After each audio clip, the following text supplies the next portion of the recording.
السلام عليكم ورحمة الله وبركاته. ازيكم عاملين ايه؟ لو مهتم بجديد ومفيد في عالم التطبيقات اشترك في القناة وفعل زر الجرس عشان يوصلك كل ما هو جديد ومفيد في عالم التطبيقات. فالقناة عندي اقدر اعرفك التطبيقات الحديثة واللي تسهل عليك حياتك اليومية والتطبيقات الفيك وكمان التطبيقات الهاكر. النهاردة ان شاء الله مع شرح تطبيق جديد هو اسمه رايت دولار. التطبيق ده مساحته 8 ميجا و2 من 10، محمله اكتر من 5 مليون شخص على مستوى العالم. عن طريق التطبيق ده تقدر تستمتع بتجربة جيدة من خلال الواجهة القابلة للتخصيص.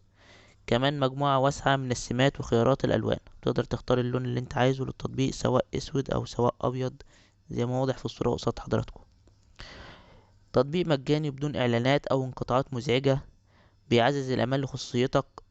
بتقدر تستمتع بحظر المكالمات، بيدعم بطاقة سم المزدوجة، يعني بيدعم بطاقتين مع بعض. بتقدر انت تغير في الشكل. هو تطبيق خاص بالموبايلات، شكل الاتصال سهل الاستخدام. بيجيب لك شكل الايفون، دي من ميزات التطبيق.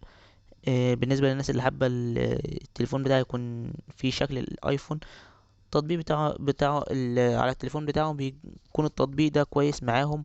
بيقدروا ان هم يحولوا شكل التليفون بتاعهم لشكل الايفون، سواء في الرد على المكالمات، سواء في المكالمات جهات الاتصال، سواء في اي حاجة تجيب الشاشة لونها اسود، الشاشة لونها ابيض.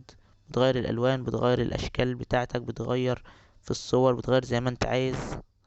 تطبيق كويس، تطبيق بالنسبة للناس اللي هي بتحب تغير في شكل التليفونات بتاعها عشان تحس ان هي غيرت التليفون، او تحمل تطبيق، او تحمل سيمزات على التليفون عشان تحس ان هي معاها تليفون تاني او تليفون اتغير او كده. فالتطبيق ده طبعا ايه، كويس جدا بالنسبة للاشخاص دي.